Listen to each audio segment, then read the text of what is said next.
I'm the regional development lead for Dementia UK. So I work to set up Admiral Nursing services in the South region, and I'm here today to answer any questions anyone has about setting up an Admiral Nursing service from a business perspective. But Gary's going to do the majority of the presentation, so I'll hand back over to him. Hi there. Yeah, so I've come along today to talk about, as I said, Dementia UK briefly, what Admiral Nursing is, and about a new service that I've just recently started in East Sussex. So the service I've started is based with the Victoria PCN, so that's a local primary care network. So it's a group of GP surgeries that are working together to pool their resources and offer a wider range of services in this area. So the ones I'm covering are Eastbourne's Victoria Medical Centre, which has got 3 or 4 branches, and also 2 more on the edge of Eastbourne in Polegate. So my name's Gary Burnham-Jones. I'm a mental health nurse.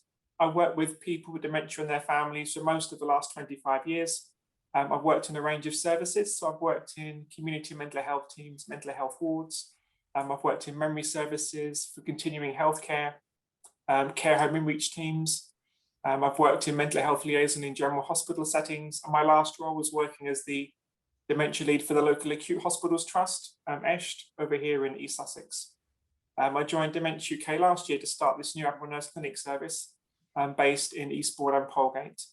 And also my father has Alzheimer's disease, so I have some insight into the impact it can have on families.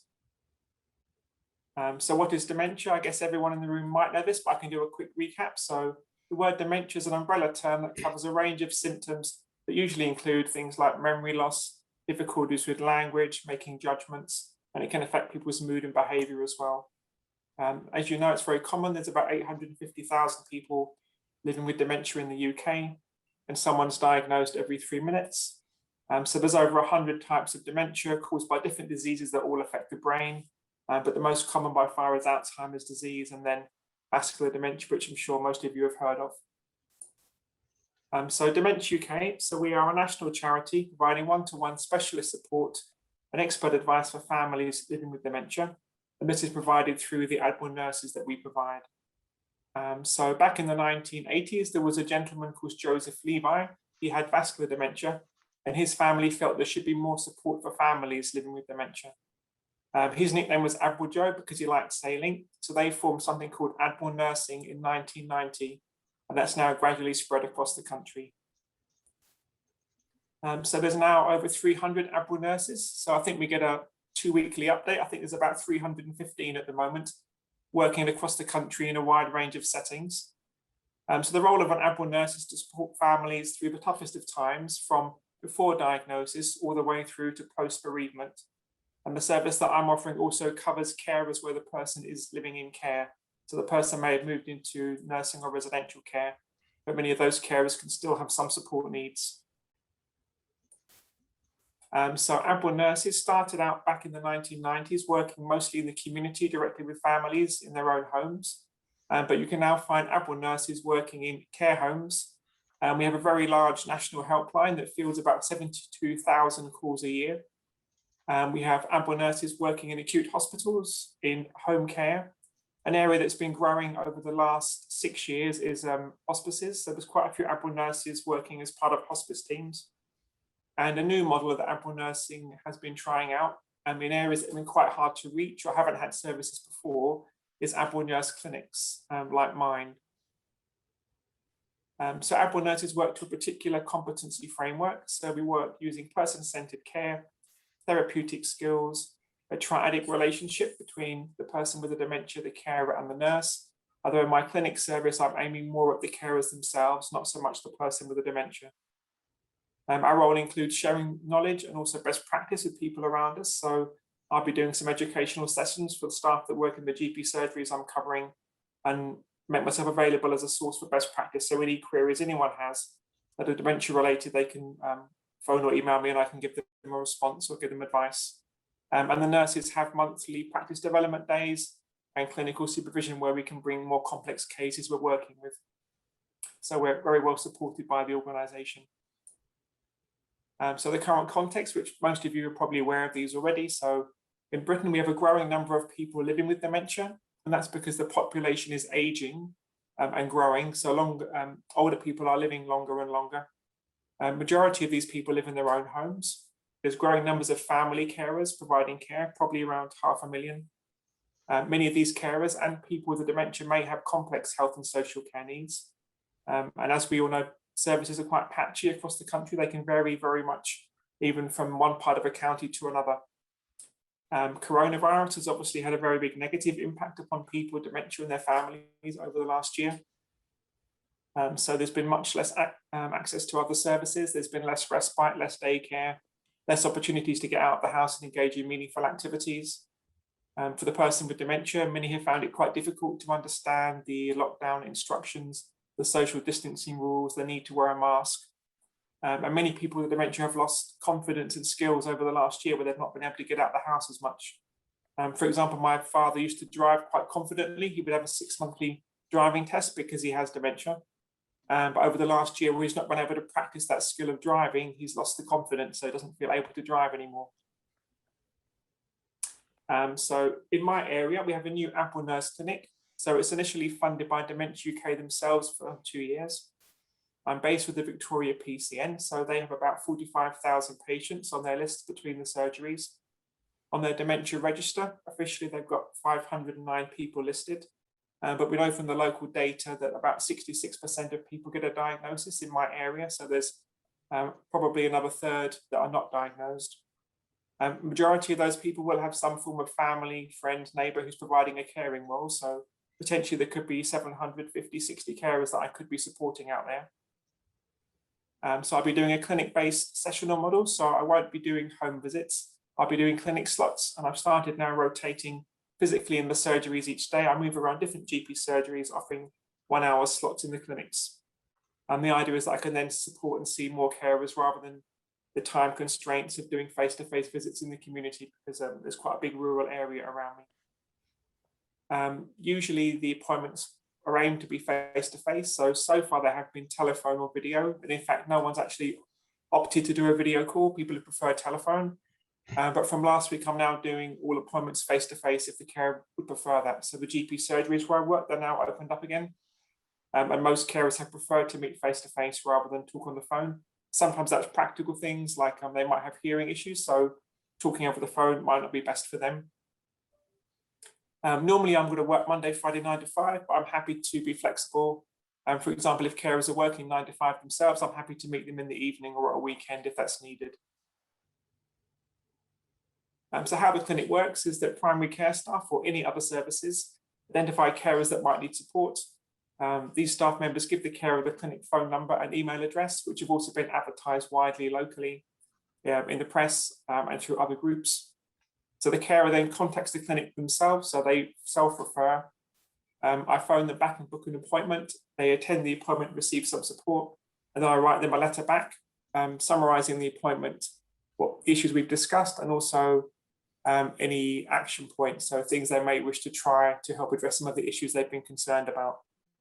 Carers can then book further appointments as required, as often as they wish. So because Dementia UK is very separate to local health and social care, we're not allowed to share information, so I can't take referrals from primary care staff, but they can ask their carers to self-refer.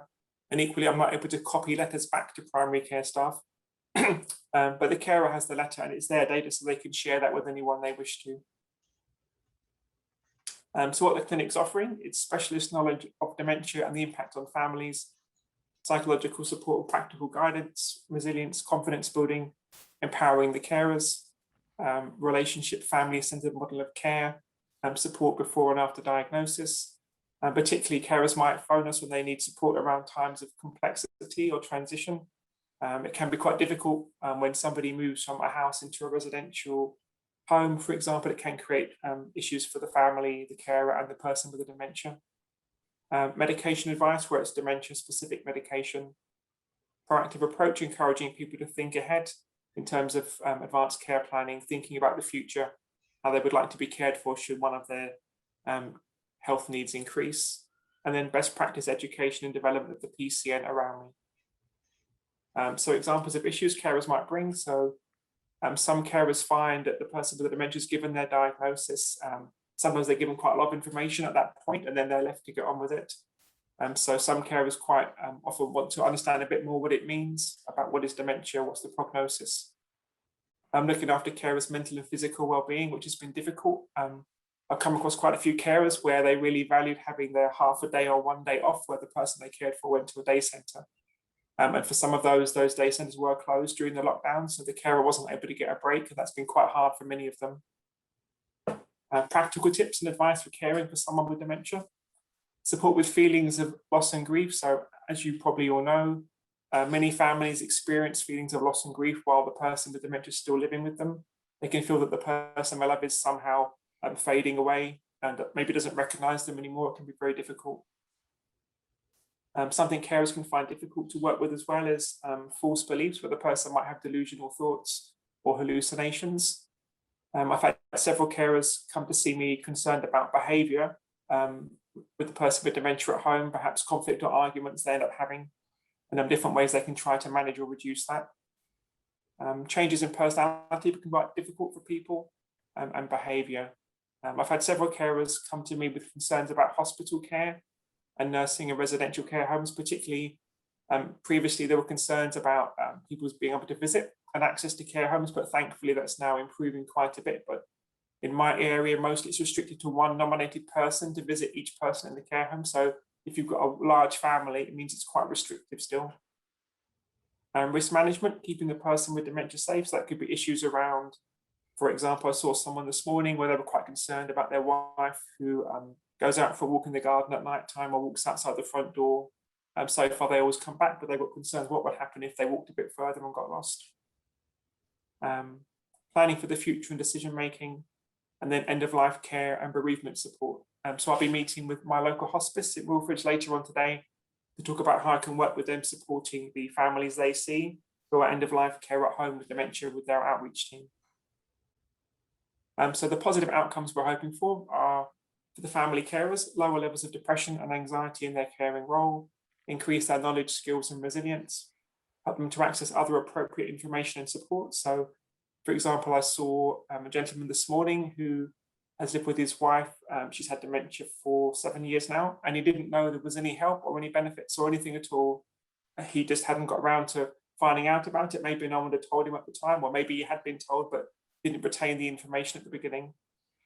So it's about trying to link people up to all the different benefits and supports that are out there, because there's quite a lot on offer now and things are opening up.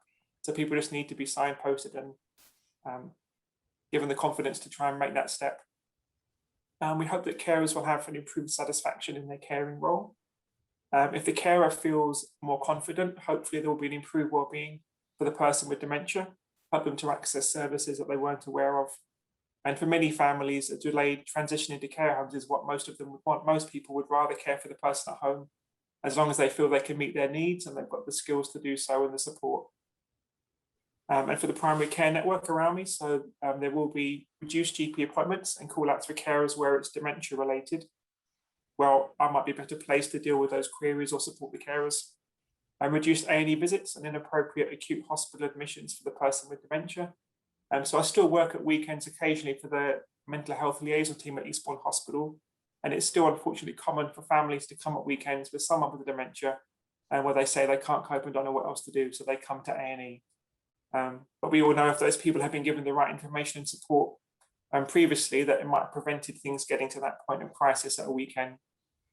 And advice and support for the PCN staff. So that's in terms of education and professional support, but also many of the PCN staff will be carers of someone with dementia or have relatives themselves. So I'm happy to give them support in terms of that. Here's a quote, some feedback from a previous clinic that the comms team would like us to share.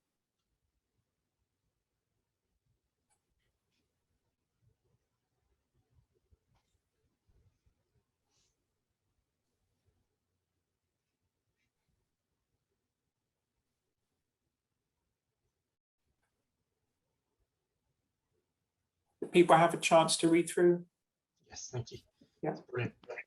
So for my own clinic in Eastbourne and Polegate, all carers need to do is to phone this number. It looks like a local phone number, but actually it's internet based. So it comes through to my work laptop. So if I'm at home or in any clinic anywhere in the area, it takes a small answer message, which pings as an email, then I can phone the carer straight back to book an appointment, or the carers can email me. And as I mentioned, patchy services before, my own service is patchy. by default, because it's a contract signed with a group of GP surgeries. So for other carers in my area, they can still use the free Admiral Nurse Dementia helpline, which you can phone 24/7, and if it's busy, they'll call you back. Thank you for listening. Any questions? Shall I stop sharing my screen now? Yes, please, Gary. Thank you for that. Really very interesting. There, lovely. Okay, that's really interesting presentation, wasn't it? Okay, so who's going to fire off with some questions? You might need to raise your hand on screen. I can't see everybody, so if you Ian first. I can see Ian. Thanks, Gary. That was brilliant. Just going right back to the inception of the project, what was the sort of catalyst that started it? Was it the GPs getting together, or was it your proximity and geography and your skill set, or how did it get some momentum? So it was very different. In fact, so normal Admiral nursing services are normally come about where local health or social care approach Dementia UK wanting a service, whereas this service was intentionally put into an area that hasn't had an Admiral nursing service before, and where there wasn't a huge interest from commissioners. Okay. Also there was some quite major fundraising in my area, and that fundraising was ring-fenced money to be only used in this area. So that was two reasons why it was started here. Okay, that's great, because we get a bit jealous of north of the county, I think, who managed to tap into some of that brilliant expertise and think, well, just how can we be a catalyst and help facilitate down here on the coast? Yeah, that's right. I mean, Dementia UK's vision is obviously we would like an Admiral Nurse to be available to everyone in Britain who'd like one. That's what we'd like. Yeah. And I guess in a similar model to Macmillan Nursing, I mean, Macmillan Nursing is very well known, but it's been going since I think 1920, so they've got a bit of a head start. But we're hoping to go that way. Brilliant. Thanks for what you're doing. It's brilliant, Gary. Yeah, thank you. I think most of us would agree with those sentiments, particularly bear in mind West Sussex has a single commissioning group. Having a postcode lottery within a single commissioning group area is a bit of a frustration to all of us. Any more questions? Is that Karen? Go on, Karen. It's just to say, Gary, obviously I'm on the dementia team at Carer Support West Sussex. So obviously we speak to a lot of dementia carers on a daily basis. And again, like Bob said about the postcode lottery, you know, we have some carers that we can refer north of the county and others obviously a bit lower down that you can't. But generally we have a lot of, you know, the fact sheets and things and offer the advice and support, you know, from Dementia UK to the carers that obviously can't reach them. So in a way, it was just to sort of reiterate what Ian said about how, you know, we're a bit jealous sort of down south that we just can't offer the same service for them as we can in the north of the county. But we have a lot of positive feedback from our carers from what they receive from Dementia UK. So it's just a high five, really. Yeah, thank you. Thanks, Karen. Any more questions? I can't actually. Gary, could I just ask you very quickly, because I think I missed it at the very start when you were replying to Ian's question about how your service now got started. Did you say that normally it came from local health and social care where there was an interest shown by the commissioners? Was that right? That's right, yes. So Dementia UK are a charity that rely entirely on fundraising, so they don't normally fund ongoing clinical services.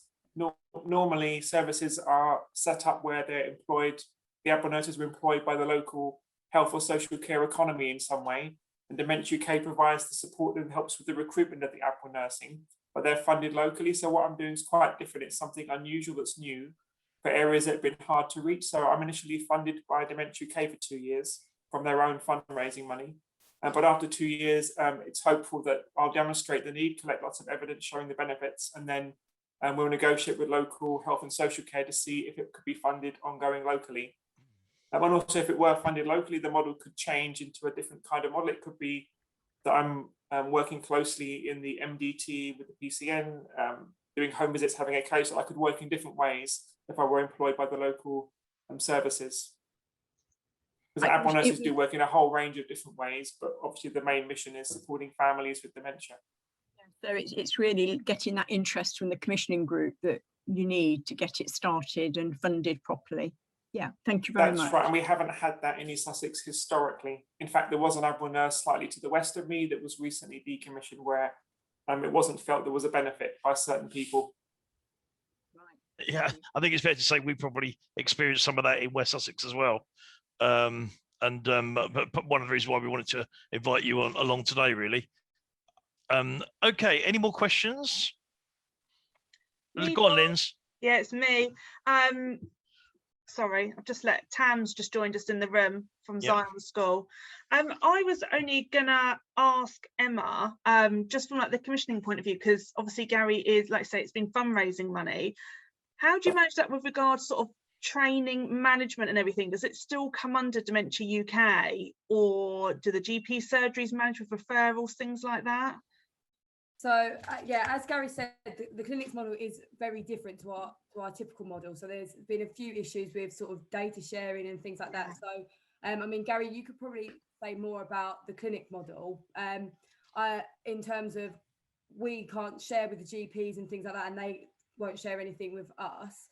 It's very much a clinic model, appointment model, whereas a typical Admiral Nurse service, an Admiral Nurse would be able to hold a caseload and would be able to see the families through, and they wouldn't have to make repeat appointments. It'd be more of a sort of get the carers and the family feeling as if they're in a position to be discharged from the Admiral Nurse into a dementia advisory service or something like that. And then, of course, if anything, if needs became more complex, they could escalate that up. But in terms of the way we as Dementia UK support the Admiral Nurse, it's very much the same. So we still offer the practice and professional development. We still make sure that they have the access to masterclasses, webinars, all the support they need. The only difference is with our typical model, the Admiral Nurse is very much hosted and their salary and everything is paid for by a host organisation, so a trust or a hospice or a hospital, whereas Gary obviously is at the moment funded and is an employee of Dementia UK, but will receive the same sort of education and things like that and support from us. Does that answer your question? Yeah, no, it does. Yeah, as somebody who's been funded by different pots and hosted and managed by different areas, I get it. I get it well. I guess it would be a bit more complicated, but no, thank you, that's really helpful. Did you want to ask any more about the clinics in particular, how it works or how it's funded? Okay, any more questions? Shout out because I can't see everybody.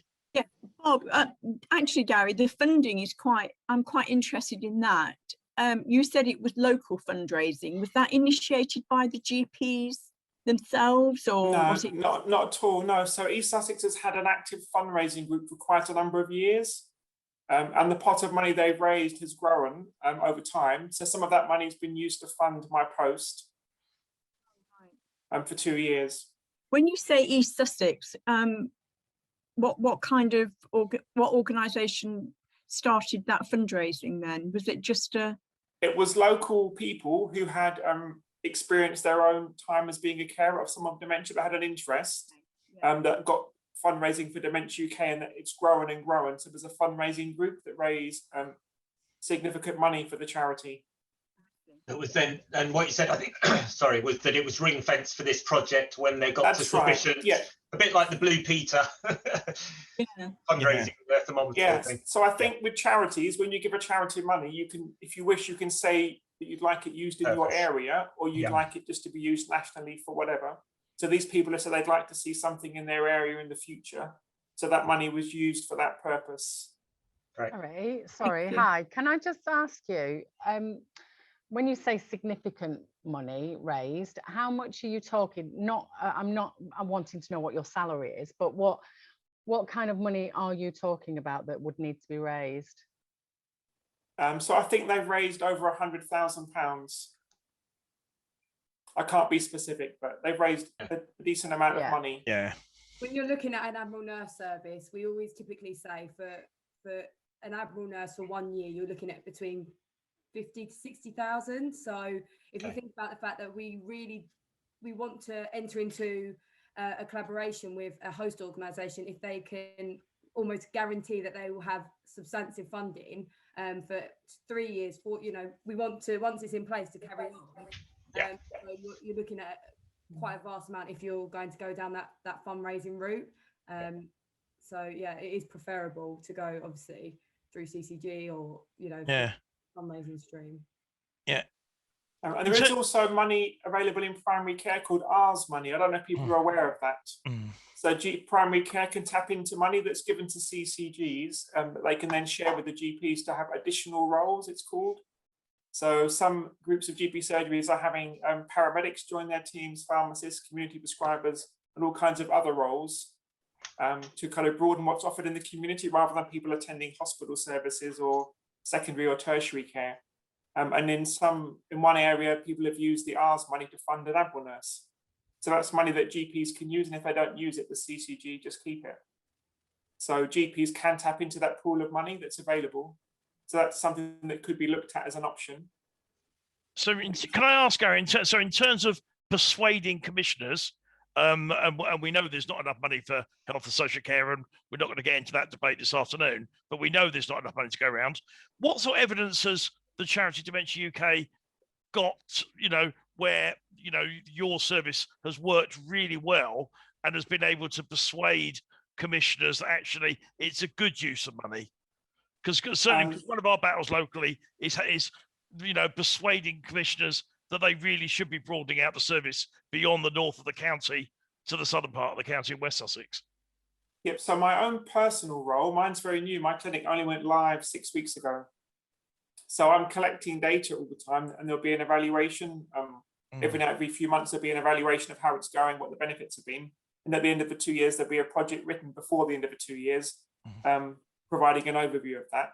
But I know Dementia UK have done cost-benefit analysis of previous services that you could probably get a hold of a copy of. I don't know if Emma would be able to access such things. Yeah, I've got a few things which are sort of evaluations and sort of different documents about how Admiral nursing works in certain areas and in certain settings especially.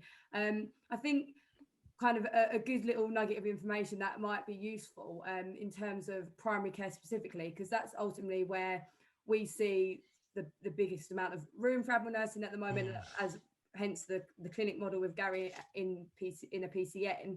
There is something called the network DES. I don't know if anyone's heard of it, but as far as I understand it, in PCNs, they've got certain targets to meet to be given certain monies, and they include something along the lines of structured medication reviews, advanced care planning, and there's another one I can't quite remember, but I'll be able to get some documentation. And the reason I'm a bit on it at the moment is because we're actually having conversations about it within Dementia UK about how we can say that Admiral nursing meets them criteria. So say structured medication reviews, for example, it would be about the Admiral nurse being able to identify those people that are being given lots of different medicines for different things. And so we may be able to tap into that and sort of go to commissioners and say, this is how Admiral nursing is meeting these criteria. And so it would be beneficial to you to have an Admiral nurse within your GP practice PCN. So that's one sort of stream that we are looking into. If that's helpful at all, I can sort of get information to you as and when everything's worked up properly. Yes, please. I think for us, that'd be really useful. Obviously, Eastbourne and Worthing have got similar demographics. I know I'm not quite sure the current situation in Worthing, but the Worthing West parliamentary constituency a few years ago had more over 85s than anywhere else in the whole of Europe. And I think Eastbourne is probably a similar number. I think it may have changed slightly because I know there's a lot more younger people have moved in to the Worthing area, but we've still got a significant number of older people, and it's one of the reasons why. And I think for us, I think it's the equity issue. We've got an NHS commissioning group that covers the whole of West Sussex, but actually to find out that actually if you live in Horsham and Crawley, you've got to get a better chance of accessing the service than if you live in Ada or Worthing. It kind of just seems a bit fundamentally unfair, doesn't it? And I guess that's the nature of commissioning, isn't it, really? But you know, is. but it's certainly been a really helpful presentation for us. Yeah, if you're interested in the R's, if you just Google ARRS and then at the word NHS, you'll find lots of information about R's funding, different projects, different ideas of how it can be used. Thank you, Gary. That's really. I've actually got something I can send on to you, which is an article we've already got in place for ours, and that says about primary Admiral nursing in primary care. It's also got it's got our West Devon case study example, so I can send that on to you. Fantastic, thank you. Yeah, because we'd love to sort of share that with this recording on our website, which would be amazing, because you know, we've got quite a strong following here in Worthing as well, which you'll hear more about in our next item if we get any more questions. Have we got any more questions? Can I just ask that you yeah. let me know which email to send it to, because I'm not sure who here is. That'll be Lindsay. I'll probably look at it next week after Dementia Action Week's over, but yeah, please send anything to me. Gary, you've got my email address. So I do. I can pass it on to Emma. Yeah. And likewise, if anybody has questions after the meeting, if they pass them to Lindsay, she could pass them on to me and I can respond. Thank you. There we go. Actually, can I just ask one last question? Doesn't matter, Emma or Gary, really. I know you were talking about, obviously, Gary, your role doing the clinics, and I'm aware that there is now an Admiral Nurse for people with learning disabilities. Do you have sort of around the UK maybe an Admiral Nurse that specialises in rarer dementias or younger persons dementias? Yeah. They're both in the pipeline, I believe, actually, as you mentioned it. Yeah. I think they're part of our strategic priorities for the coming 5 years. Good, because there seems to be a significant lack of services in our area for younger people and those with rare dementias. Actually, they found virtually they've been able to access things during lockdown, but now that things are starting to go face to face, they're not able to reach some of those groups, and I think it is going to be an issue. I'm not sure if you're aware, but we actually did merge with Young Dementia UK. So it is very much on our radar, especially young onset dementia, and our CEO, Chief Admiral Nurse Hilda Hayo, is very much very passionate about that side of things, and we are trying our best to get more coverage of Admiral nursing in them areas, as well as the learning disabilities, of course. So yeah, again, it's all these things are very much in the pipeline this year, and there's a few different plans for the sort of 5 years coming, which hopefully will expand our coverage. Gary, is there was a service in my area previously for young dementia, but unfortunately it was decommissioned. Funny that. Same's happened in our area. Okay. Lovely. Thanks ever so much, Gary. Normally at this point, if we were in a hall together, we'd all give you a massive round of applause. So that's very kind. Thank you. So they're all on mute. But thanks ever so much for coming along. It's been really, really interesting. And obviously we'll share the recording on our website, YouTube channel in due course. Thank you.